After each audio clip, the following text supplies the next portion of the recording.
আমাদের দেশের খাল, বিল, নদী, নালা, সাগর, হাওর-বাওর সব জায়গায় মাছের যেন খনি।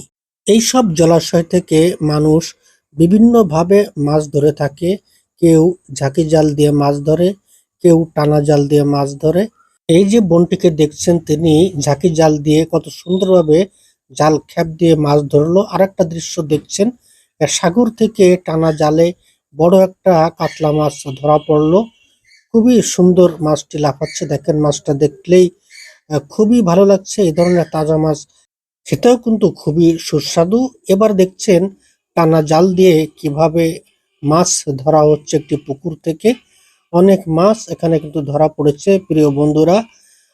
আমাদের গ্রাম অঞ্চলে যেসব পুকুর থাকে প্রতিটি বাড়িতে, সেসব পুকুরেও মাছ চাষ হয়ে থাকে। বৃষ্টির ভিতর এই ভাই দেখেন কি পেতে রেখেছে, সেখানে বড় বড় মাগুর ধরা পড়ছে। আর আমার আরেক ভাই এখানে বৃষ্টিতে যে পানি বেড়েছে সেখানে এক খ্যাপ দিয়েছে, সেখানে দেখেন কি পরিমাণ মাছ, জাল বোঝাই করে মাছ চলে এসেছে। অসম্ভব মাছ। এত মাছ আমাদের দেশের হাওড় বাড়ে থাকা সত্ত্বেও আমরা কিন্তু সবাই মাছ খেতে পারি না, মাছের অনেক দাম।